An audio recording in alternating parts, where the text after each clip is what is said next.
Everyone, I'm Nicole, your instructor for EXW100, and welcome to your first live session. Give me 1 second so I can pull up my notes here. All right, so the live session will be approximately 30 minutes. Due to time constraints, we're only going to cover 3 topics. So an approach to behavior change, low-carb diets, and the link between mental and physical health. Also, I can't see your comments as I'm talking, unfortunately, so I'll check back at the end, but just know that I can't see them right away. So I'd like to start with a few reminders. All graded assignments, interactives, quizzes, case studies, Serego from week 3 are due Tuesday, January 29th at 6:59 UTC. Your midterm exam opens that same day at the same time, January 29th, 6:59 UTC, and will close the following Tuesday, again at 6:59 UTC. The midterm exam is 30 questions and it is timed. It's 3 hours, but it is not proctored. Just a little reminder to please continue to participate on the reflection boards, sharing your thoughts and experiences and responding to others. It can be a really useful forum if people use it, just to provide ideas and give each other a little support. So a couple of other technical type issues. As an update on the progress bar concern, there was a problem on the edX backend that created a delay in updating grades, but that has since been resolved. Please double check your grades now and make sure that everything looks right to you. If you continue to have problems, please reach out to edX so that they can resolve the issue. I also learned that on OpenEdX, ID verification and credit eligibility are technically 2 different processes. So when you start with earned admissions and you wish to pursue credits, students are prompted to also verify their identity via government-issued ID. That ID verification lasts up to 1 year, and after that 1-year mark, if you wish to pursue credit again for other courses, then you need to re-ID verify. So if you haven't ID verified within the last year, again, please reach out to edX to get that issue resolved if you are planning on taking the class for credit. All right, and then last thing, many of you have many interests in wellness topics that go well beyond the scope of this class. I'll cover what I can in these live sessions, but they're pretty short. Please look at the additional resources tab on the top of the course screen of evidence-based information. So these are great places to go to research a little bit about some of the questions that you all have. All right, so that's it for reminders and updates. So first, I'd like to discuss a general approach to behavior change that I found to be helpful. Many people have asked questions about motivation or fitting healthy eating into a busy life, those types of questions.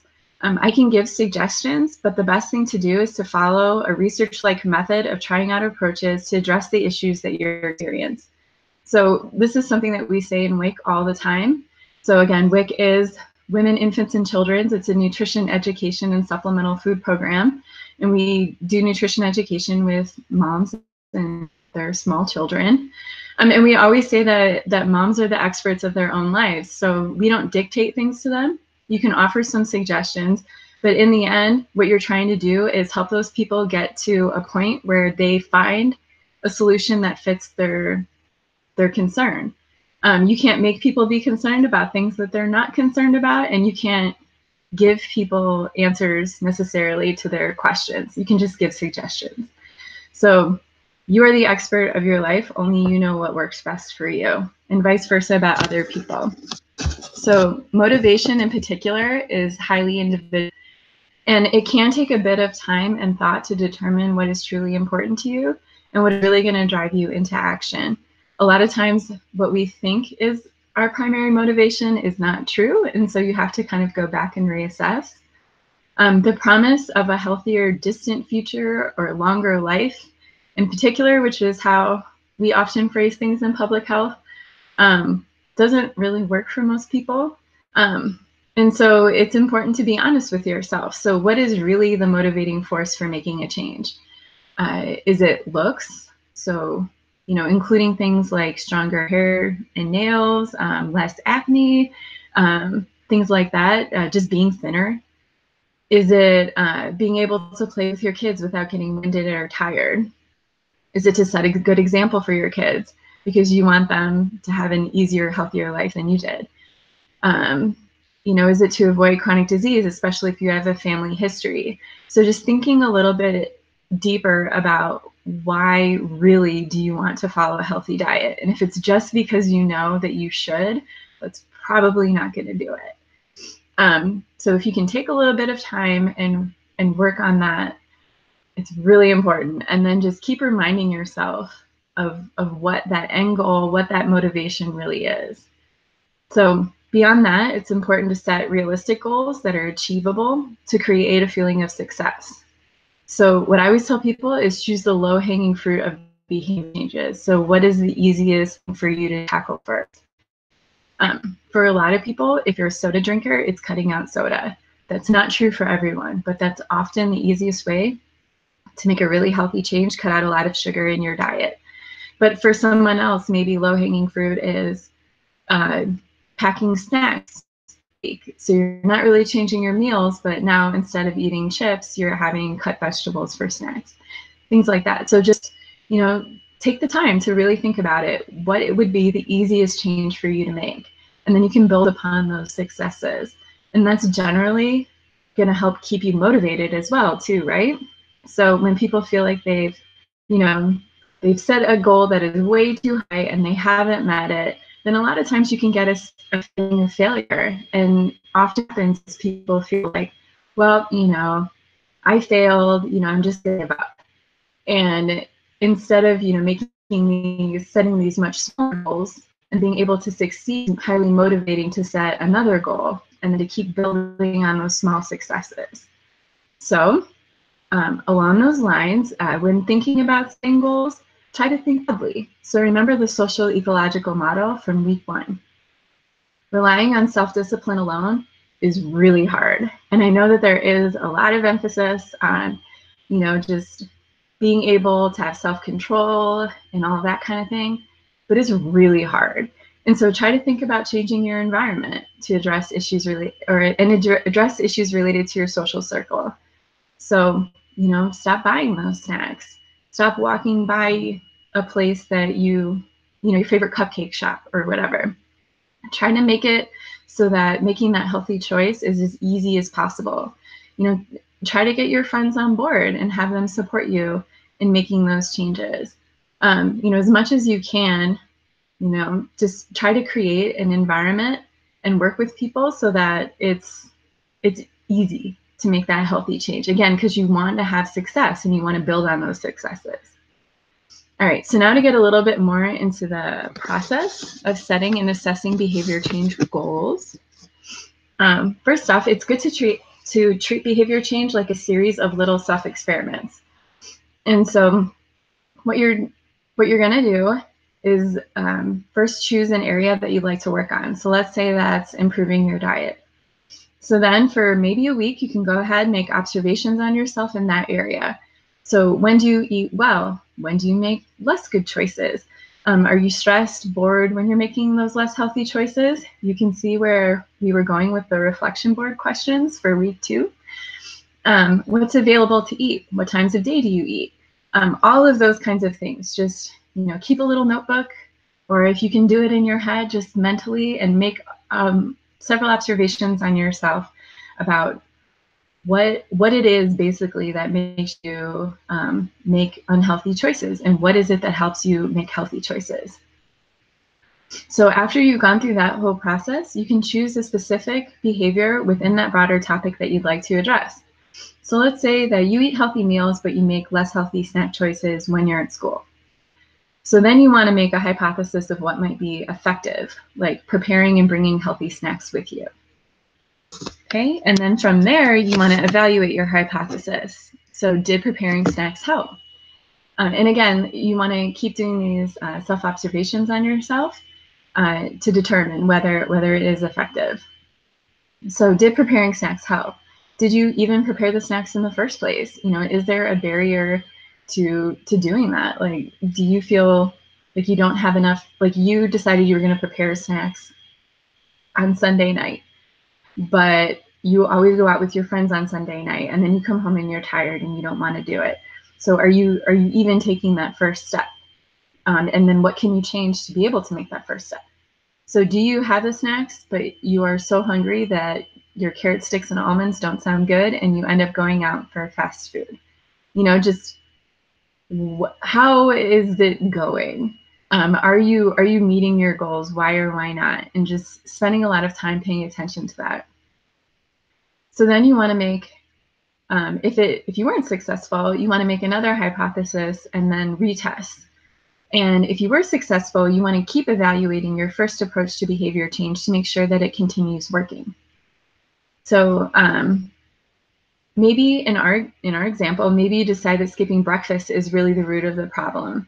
So you've skipped breakfast, and then when you're at school, you're making unhealthy snack choices, even if you are making, if you eat really healthy lunches and dinners. So now maybe you're going to prepare quick breakfast options. Maybe that's better than snack options. Or maybe preparing those snacks is working and you're feeling better. You want to keep an eye on this behavior to make sure that it becomes a continuing habit. You know, perhaps 2-3 weeks down the line, you know, you just get tired of your snacks and other things become priority and that behavior falls off. This is a very common issue. A lot of people start off really strong and then it kind of starts to dwindle. And so just, you know, if you can, like, keep checking in with yourself and make sure that you're still following those behaviors and that those behaviors are still successful. You know, if that behavior stops being successful, if, you know, making those snacks isn't useful anymore, then stop doing it. There's no reason to continue. There are other things that can help you along the way. All right. Oh, and that losing motivation, this often happens when people set phone or other types of reminders for yourselves to do certain things. It can be okay if, you know, it helps you get to that point where you create a habit, but you can also start ignoring those reminders. I, for example, have a desk full of Post-it notes for reminders for things at work that I don't even see anymore. And that can happen a lot too when you set reminders for yourself for other behavior changes. I have a reminder in my phone right now to stretch every morning and I hardly ever do it. And so, you know, that's a really common one that needs to be reevaluated fairly frequently. And again, try to make it as positive of an approach as possible.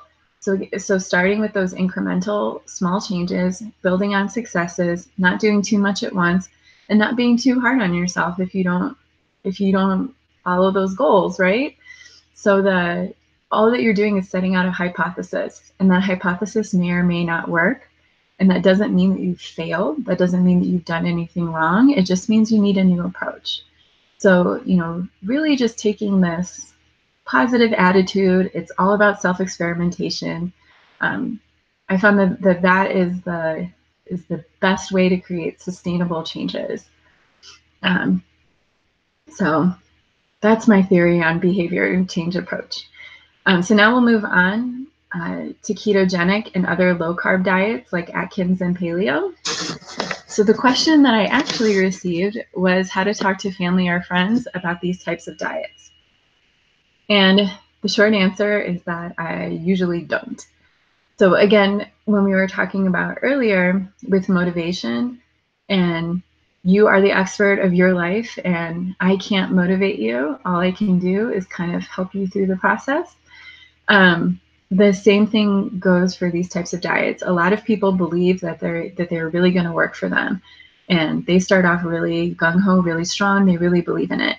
So if I come along and start poking holes in it in a very apparent and obvious way, it's not going to necessarily change their mind, depending on what kind of relationship we have. What it's probably going to do is make them never ask me questions.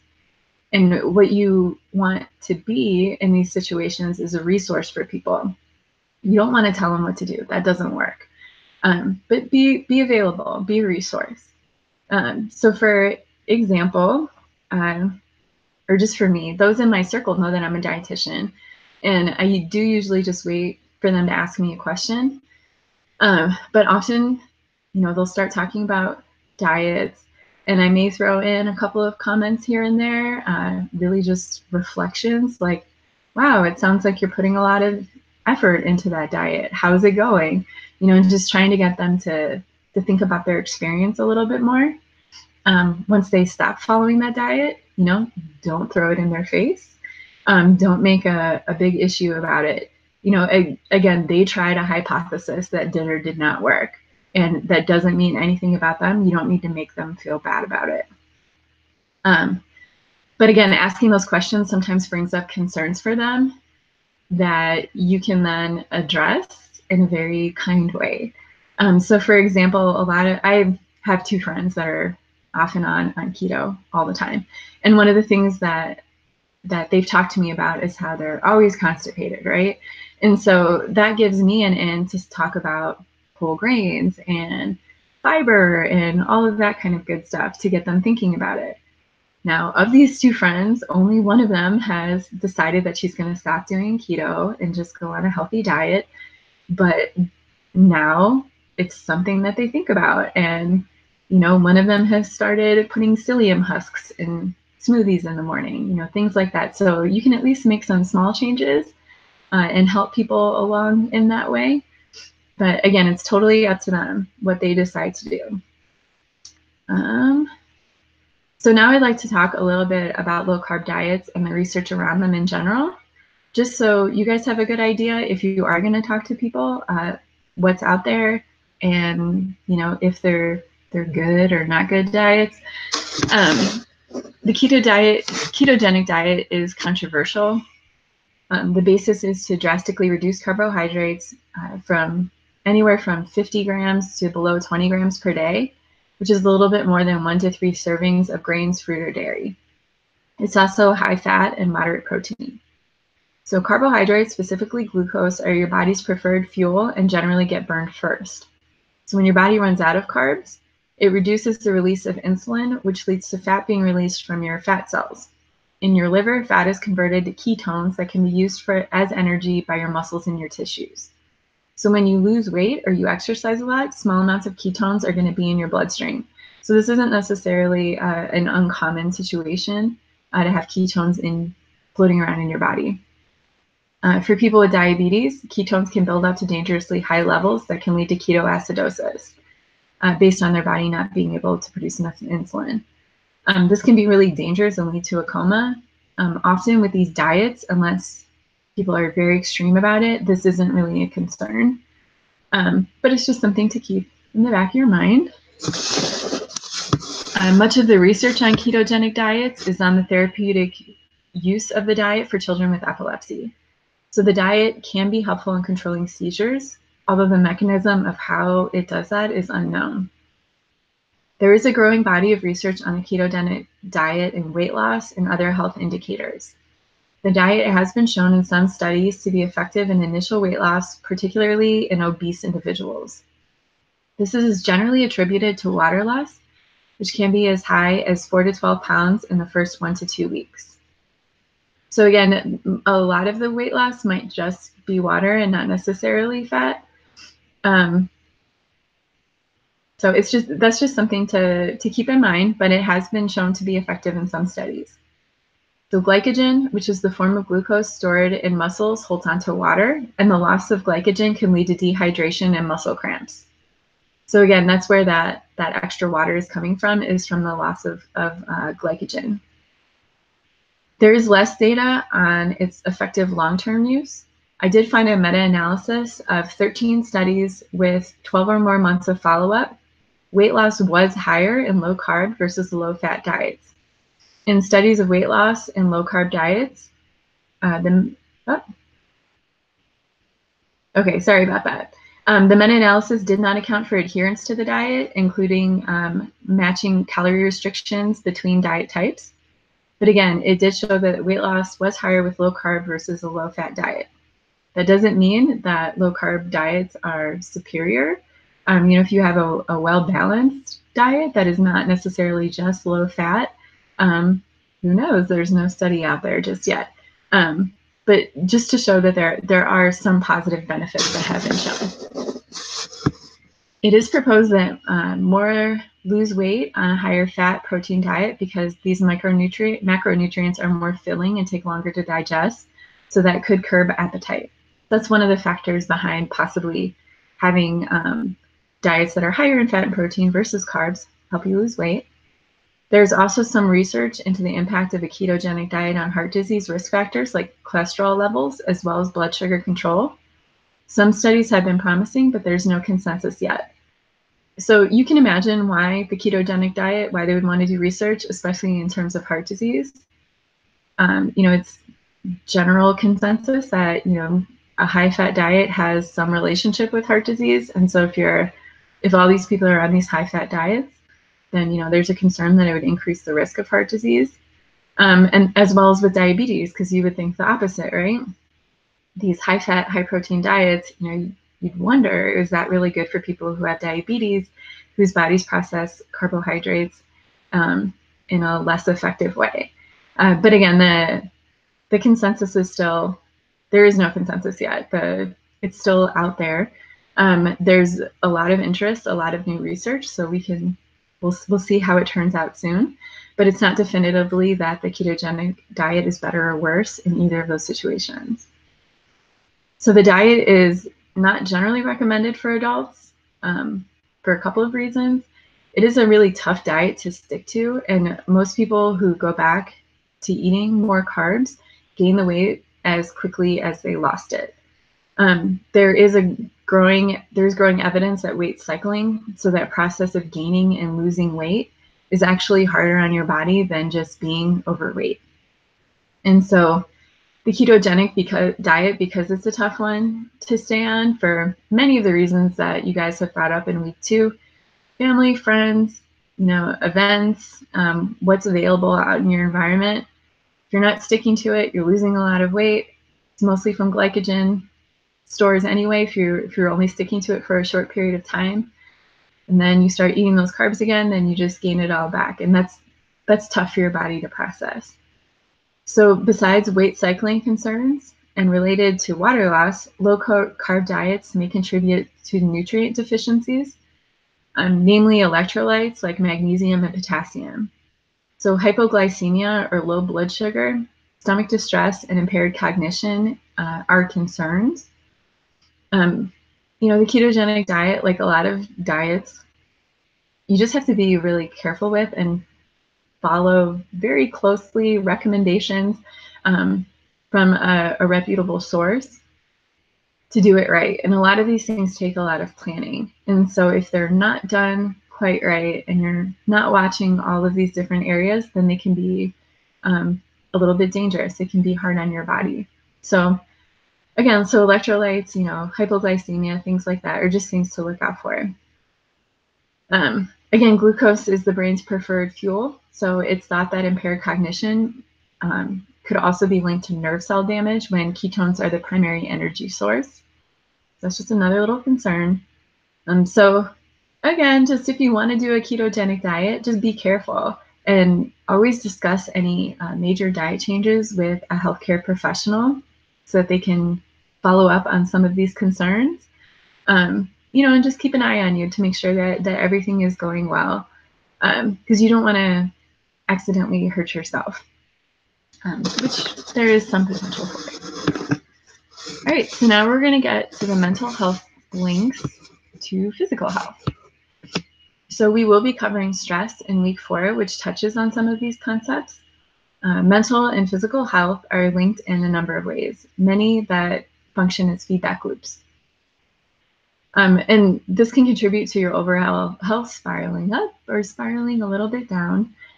Physical activity raises endorphins, which are hormones that make us happy and relieve stress. You may be more likely to decide to make dinner than to go out after going for a run, for a couple of reasons, because you feel good, you feel energized, and also because you just worked out and you don't want to ruin it by eating something unhealthy, right? And eating a balanced diet and drinking plenty of water keeps all of our other hormones in balance. Again, this promoting this sense of well-being, which if you're coming from a place of well-being where you feel good, it just makes it easier to make healthy choices. A lot of you guys talked about emotional eating, and that's very true. And I think there's also emotional laziness too, right? When you feel really bad and then you don't always want to work out, That's not true for everyone, either of those, but those things can happen. And so as much as you can do to try to create a sense of well-being for yourself, the better off you are in all areas. So feeling good physically and mentally can also help with maintaining motivation for a couple of reasons. So having a healthy outlook and mood is also good for the feeling of self-efficacy. So self-efficacy is a belief in your ability to succeed or not in a specific situation or with a specific task.